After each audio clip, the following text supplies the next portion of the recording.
Hi, freshmen. We are going to continue reading Speak Tonight. And we're starting on page 29, the little chapter called Cheerleaders.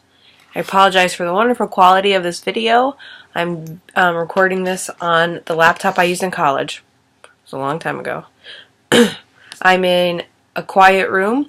I'm by myself except for my partner in crime. Penny. Penny. Whatever. But I want you to think about distractions and whether or not you have any. So find a place that you can concentrate, that you can finish this. We're going to read up until the second marking period. So if you need this, it's available. I'll put it on Classroom, but we're going to get started. Stop. Or get off. Look at her now. You going to read? All right, here we go. Cheerleaders. There are 12 of them. Jenny, Jen, Jenna, Ashley, Aubrey, Amber, Colleen, Caitlin, Marcy, Donner, Blitzen, and Raven. Raven is the captain. Blondest of the blondes. My parents didn't raise me to be religious. The closest we came to worship is the trinity of Visa, MasterCard, and American Express. I think the Merriweather cheerleaders confused me because I missed out on Sunday school. It has to be a miracle. There is no other explanation. How else would they sleep with the football team on Saturday night and be reincarnated as virginal goddesses on Monday? It's as if they operate in two realities simultaneously. In one universe, they are gorgeous, straight-teethed, long-legged, wrapped in designer fashions, and given sports cars on their 16th birthdays. Teachers smile at them and grade them on the curve. They know the first names of the staff. They are the pride of the Trojans. The pride of the Blue Devils. In universe number 2, they throw parties wild enough to attract college students. They worship the stink of Eau de Jaco. They rent beach houses in Cancun during spring break and get group rate abortions before the prom. They are so cute, and they cheer on our boys, inciting them to violence and, we hope, victory. These are our role models, the girls who have it all. I bet none of them ever stutter or screw up or feel like their brains are dissolving into marshmallow fluff. They all have beautiful lips carefully outlined in red and polished to a shine. When the pep rally ends, I'm accidentally knocked down. 3 rows of bleachers. If I ever form my own clan, we'll be the anti-cheerleaders. We will not sit in the bleachers. We will wander underneath them and commit mild acts of mayhem. And I apologize if my computer bumps because Penny's panting and shaking the entire bed. Are you going to get off? Ugh. Get off. Can you get off, please? Please. Thank you. Get off. Get off. Oh, Lord. All right, we're going to continue.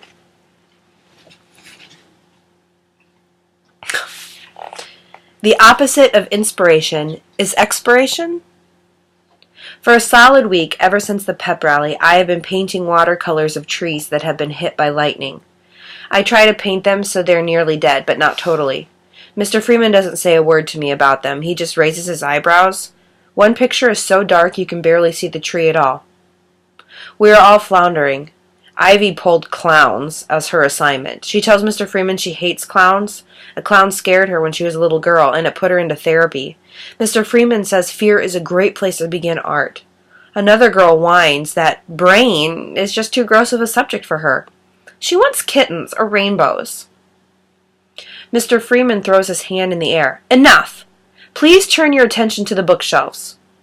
We dutifully turn and stare. Books. This is art class. Why do we need books? If you're stumped, you may take some time to study the masters. He pulls out an armful. Kahlo, Monet, O'Keeffe, Pollock, Picasso, Dali. They did not complain about subject. They minded every subject for the root of its meaning. Of course they didn't have a school board forcing them to paint with both hands tied behind their backs. They had patrons who understood the need to pay for basic things, such as paper and paint. We groan. He's off on the school board thing again. The school board has cut his supply budget, telling him to make do with the stuff left over from last year. No new paint, no extra paper. He'll rant for the rest of the period, 43 minutes. The room is warm, filled with sun and paint fumes. 3 kids fall dead asleep. Eyes twitch, snores, everything. I stay awake. I take out a page of a notebook and a pen and doodle a tree, my 2nd grade version. Hopeless. I crumple it into a ball and take out another sheet. How hard can it be to put a tree on a piece of paper? 2 vertical lines for the trunk, maybe some thick branches. A bunch of thinner branches and plenty of leaves hide the mistakes. I draw a horizontal line for the ground and a daisy popping up next to the tree. Somehow I don't think Mr. Freeman is going to find much emotion in it. I don't find any. He started out as such a cool teacher. Is he going to make us thrash around with this ridiculous assignment without helping us? Acting. We get a day off for Columbus Day. I go to Heather's house. I wanted to sleep, but Heather really wanted me to come over. There's nothing on television anyway. Heather's mom acts very excited to see me.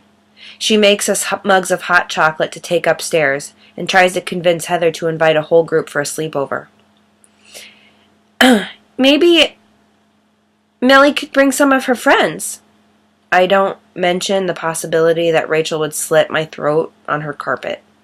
I show my teeth like a good girl. Her mother pats my cheek.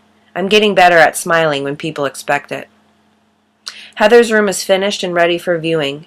It does not look like a 5th grader's or a 9th grader's. It looks like a commercial for vacuum cleaners, all fresh paint and vacuum cleaner lines in the carpet. The lilac walls have a few artsy prints on them.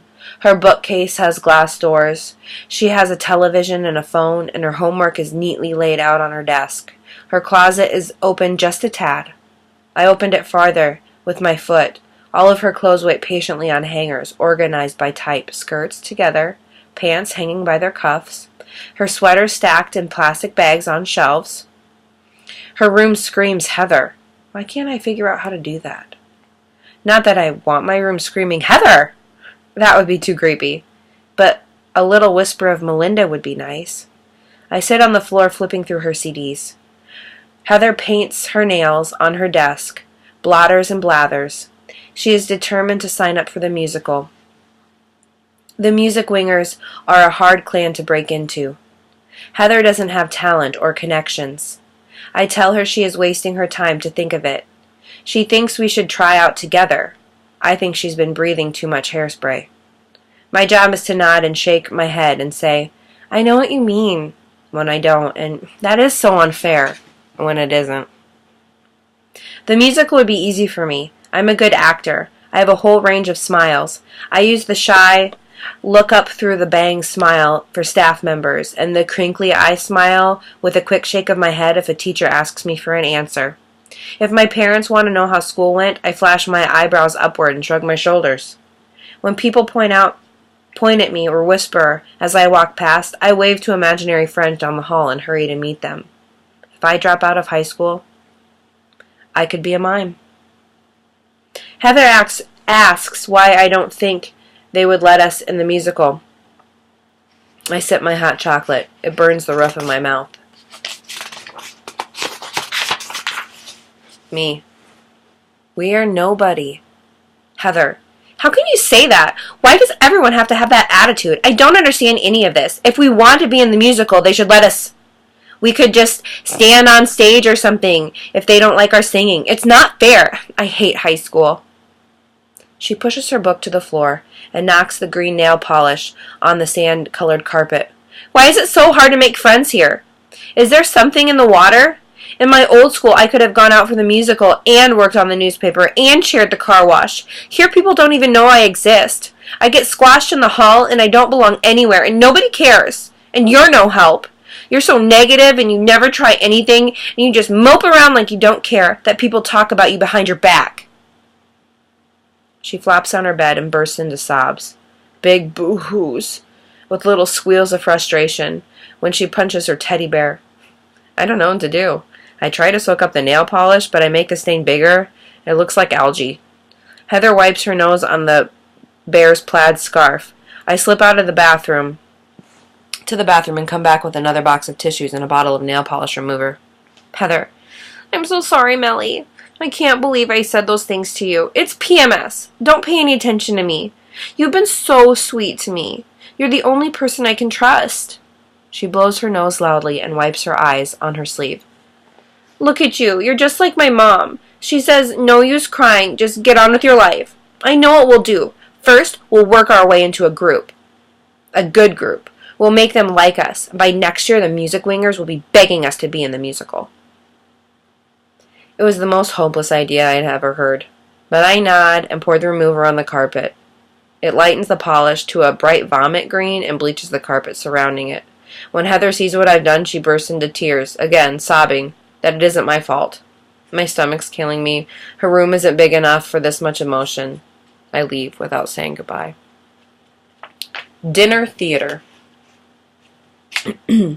My parents are making threatening noises, turning dinner into performance art, with Dad doing his Arnold Schwarzenegger imitation and Mom playing Glenn Close in one of her psycho roles. I am the victim. Mom, creepy smile. I thought you could put one over on us, did you, Melinda? Big high school student now, don't need to show your homework to your parents? Don't need to show any failing test grades? Dad bangs the table, silverware jumps. Cut the crap! She knows what's up. The interim reports came today. Listen to me, young lady. I'm only going to say this once. You get those grades up, or your name is Mud, you hear me? Get them up! Attacks baked potato. Mom, annoyed at being upstaged. I'll handle this. Melinda? She smiles. Audience shudders. We're not asking much, dear. We just want you to do your best. And we know your best is much better than this. You tested so well, dear. Look at me when I talk to you. Victim mixes cottage cheese into applesauce. Dad snorts like a bull. Mom grasps knife. Mom, I said look at me. Victim mixes peas into applesauce and cottage cheese. Dad stops eating. Look at me now. This is the death voice, the voice that means business. When I was a kid, this voice made me pee in my pants. It takes more now. I look Mom square in the eyes, then rinse my plate and retreat to my room. Deprived of victim, Mom and Dad holler at each other. I turn the music to drown them out. Blue roses. After last night's interrogation, I try to pay attention in biology. We're studying cells, which have all these tiny parts you can't see unless you look at them under a microscope. We get to use real microscopes, not plastic Kmart specials. That's not bad. Miss Keene is our teacher. I feel kind of sad for her. She could have been a famous scientist or doctor or something. Instead, she's stuck with us. She has wooden boxes all over the front of the room that she climbs on when she talks to us. If she'd cut back on the donuts, she'd look like a tiny grandmother doll. Instead, she has a gelatinous figure, usually encased with orange polyester. She avoids basketball players. From their perspective, she must look like a basketball. I have a lab partner, David Petrakis. He belongs to the Cyber Genius clan. He has the potential to be cute when the braces come off. He is so brilliant he makes the teachers nervous. You'd think a kid like that would get beat up a lot, but the bad guys leave him alone. I have to find out his secret. David ignores me mostly, except when I almost ruined the $300 microscope by twisting the knob the wrong way. That was the day Miss Keene wore a purple dress with bright blue roses. Baffling. They shouldn't let teachers change like that without some kind of early warning alert. It shakes up the students. The dress was all anyone talked about for days. She hasn't worn it since. Students divided by confusion equals algebra. I slide into my desk with 10 minutes left in algebra class. Mr. Stretman stares at my late pass for a long time. I put out a clean sheet of paper so I can copy the problems off the board. I sit in the back row where I can keep my eye on everyone, as well as whatever is going on in the parking lot. I think to myself as the emergency warning system of the class. I plan disaster drills. How would we escape if a chemistry lab exploded? What if an earthquake hit central New York, or tornado? It is impossible to stay focused on algebra. It's not that I'm bad at math. I tested at the top of the class last year. That's how I got Dad to pay for my new bike. Math is so easy because there's no room for debate. The answer is right or it's wrong. Give me a sheet of math problems and I'll get 98% of them right. But I can't get my head around algebra. I knew why I had to memorize my multiplication tables, understanding fractions and decimals and percentages and even geometry. All that was practical. Tools I can use. It made so much sense. I never thought about it. I did the work, made the honor roll. But algebra? Every single day someone asks Mr. Stepman why we have to learn algebra. You can tell this causes him great personal pain. Mr. Stepman loves algebra. He is poetic about it, in an integral number sort of way. He talks about algebra the way some guys talk about their cars. Ask him why algebra, and he launches into 1,001 stories why algebra. None of them make sense. Mr. Stepman asks if anyone can explain the Wang-Didler's role in the negative Hotchka theorem. Heather has the answer. She's wrong. Stepman tries again. Me? I shake my head with a sad smile. But not this time. Try me again in 20 years. He calls me to the board. Mr. Stepman, who wants to help Melinda understand how we work our way through this problem? Rachel? Great. My head explodes with the noise of fire trucks leaving the station. This is a real disaster. Rochelle, clogs up to the board, dressed in an outrageous Dutch Scandinavian ensemble. She looks half cute, half sophisticated. She has red laser eyes that burn my forehead. I wear basic dumpster togs, smelly gray turtleneck, and jeans. I just this minute remember that I need to wash my hair.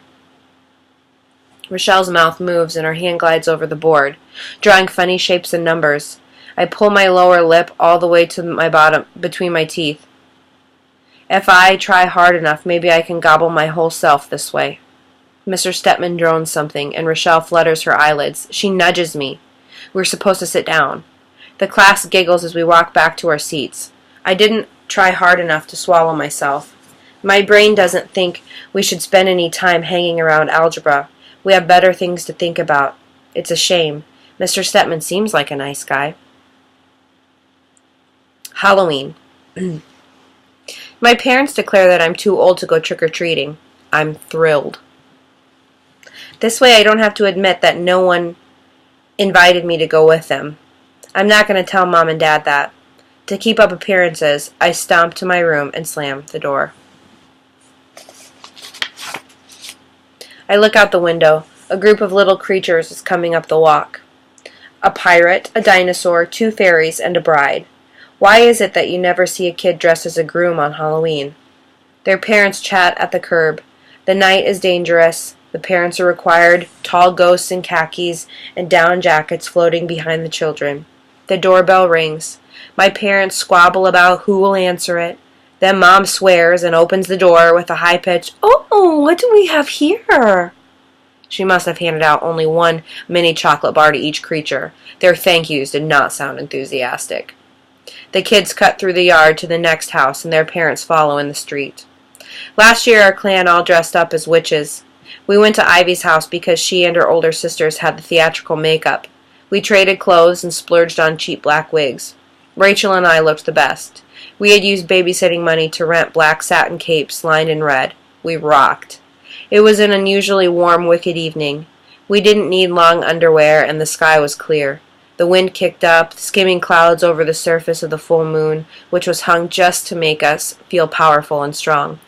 We raced through the night, a clan of untouchable witches. I actually thought for a moment that we could cast spells and could turn people into frogs or rabbits to punish the evil and reward the good. We ended up with pounds of candy. After Ivy's parents went to bed, we lit a candle in the totally dark house. We held it in front of an antique mirror at midnight to see our futures. I couldn't see anything. This year, Rochelle is going to a party thrown by one of the exchange students' host families. I heard her talking about it in algebra. I knew I wouldn't get an invitation. I'd be lucky to get an invitation to my own funeral, with my reputation. Heather is walking with some of the little kids in her neighborhood, so their mothers can stay home. I am prepared. I refuse to spend the night moping in my room or listening to my parents argue. I checked out a book from the library, Dracula, by Bram Stoker. Cool name. I settle into my nest with a bag of candy corn and the blood-sucking monster. Name, name, name. In a post-Halloween frenzy, the school board has come out against calling us the Devils. We are now the Merriweather Tigers. Roar! The Ecology Club is planning a rally to protest degrading of endangered species. This is the only thing talked about at school, especially during class. Mr. Neck's a steroid rage, screaming about motivation and identity and the sacred school spirit. We won't even make it to the Industrial Revolution at this rate. I get hosed in Spanish. Linda means pretty in Spanish. This is a great joke. Mrs. Spanish teacher calls my name. Some stand-up comic cracks. No, Melinda. No es Linda. Melinda's not pretty. They call me me no Linda for the rest of the period. This is how terrorists get started. This kind of harmless fun. I wonder if it's too late to transfer to German. I just thought of a great theory that explains everything. When I went to that party, I was abducted by aliens. They have created a fake Earth and fake high school to study me and my reactions. This certainly explains cafeteria food. Not the other stuff, though. The aliens have a sick sense of humor. Sorry. The Marthas. Heather has found a clan, the Marthas. She is a freshman member on probation. I have no idea how she did it. I suspect money changed hands. This is a part of her strategy to make a place for herself at school. I'm supposed to be tagging along, but the Marthas? In an expensive clan to run with, outfits must be coordinated, crisp and seasonally appropriate. They favor plaid for an autumn with matching sweaters and colors named after fruit, like apricot and tusset apple and russet apple. Winter calls for Fair Isle sweaters, lined wool pants, and Christmas hair ornaments. They haven't told her what to buy for spring. I predict skirts with geese and white blouses with embroidered ducks on the collar. I tell Heather she should push the fashion envelope just a teeny bit to be an ironic reflection of the 1950s, you know, innocence and apple pie. She doesn't think the clan leaders, Megan and Emily and Siobhan, understand irony. They like rules too much. Marthas are big on helping. The name of their group came from somebody in the Bible. The original Martha clan leader became a missionary in Los Angeles. But now they follow the other Martha, Saint Martha, of the glue gun. The lady who writes books about cheery decorations. Very Connecticut, very prep. The Marthas tackle projects and perform good deeds. This is ideal Heather work. She says they run the canned food drive, tutor kids in the city, host a walkathon, a dance-a-thon, and a rocking chair-a-thon to raise money for I don't know what. They also do nice things for teachers. Gag. Heather's first Martha project is to decorate the faculty lounge for a Thanksgiving party faculty meeting. She corners me after Spanish and begs me to help her. She thinks the Marthas have given her a deliberately impossible job so they can dump her. I've always wondered what the staff room looks like. You hear so many rumors. Will it have a cot for teachers who need naps, economy-sized boxes of tissues for emotional meltdowns, comfortable leather chairs, and a private butler? And what about the secret files they keep on all the kids? The truth is, nothing more than a small green room with dirty windows and lingering smell of cigarettes, even though it has been illegal to smoke on school property for years. Metal folding chairs surround a battered table. One wall has a bulletin board that hasn't been cleared off since Americans walked on the moon. And I look, but I can't find any secret files. They must keep them in the principal's office. I'm supposed to make a centerpiece for the waxed maple leaves, acorns, ribbons, and a mile of thin wire. Heather is going to set the table and hang the banner. She babbles on about her classes while I ruin leaf after red leaf. I ask if we can trade before I cause permanent damage to myself. Heather gently untangles me from the wire. She holds a bunch of leaves in one hand and twists the wire around the stem. 1, 2, hides the wire with the ribbon, and hot glues the acorns into place. It's spooky. I hurry to finish the table. Heather, what do you think? Me, you are a decorating genius. Heather, eye rolling. No, silly, what do you think about this? Me, can you believe they're letting me join? Meg has been so sweet to me. She calls me every night just to talk. She walks around the table and straightens the forks I just set. You're gonna think this is ridiculous, but I was so upset last month I asked my parents to send me to boarding school. But now I have friends, and I know how to open the locker. And she pauses and scrunches up her face. It's just perfect! I didn't have a choice. I didn't have to choke out an answer because Megan and Emily and Siobhan march in, carrying trays of mini muffins and apple slice dipped in chocolate. Meg raises an eyebrow at me. Me. Thanks for the homework, Heather. You're so helpful. I scoot out the door, leaving it open a crack to watch what happens next.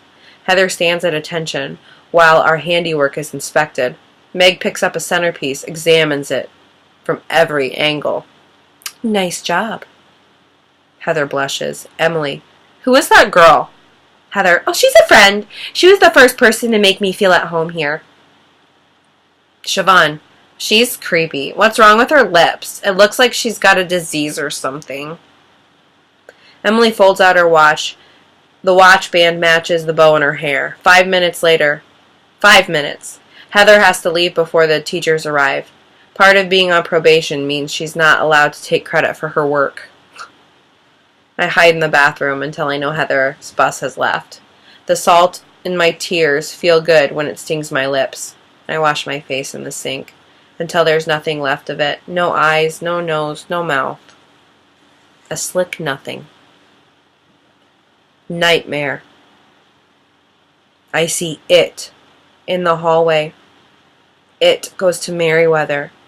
It is walking with Aubrey, cheerleader. It is my nightmare, and I can't wake up. It sees me. It smiles and winks. Good thing my lips are stitched together, or I'd throw up. My report card. Plays nice? B. Lunch? D. Clothes? C. Social studies? C. Biology, B. English, C. Spanish, C. Algebra, C+. Gym, C+. Art, A. So that's the first marking period in Speak. We are a quarter of the way done. Some things that I don't want you to forget about are the figurative language that she uses throughout. You need to be marking 3 per marking period. And just kind of think about what she's going through right now. What emotions is she feeling? And the reasoning behind it is what we don't know. Some of you have speculated, but this last little vignette where she talks about it's obviously something pretty heavy. So I'll put this on Google Classroom. Love you guys. Be good. Don't do anything dumb.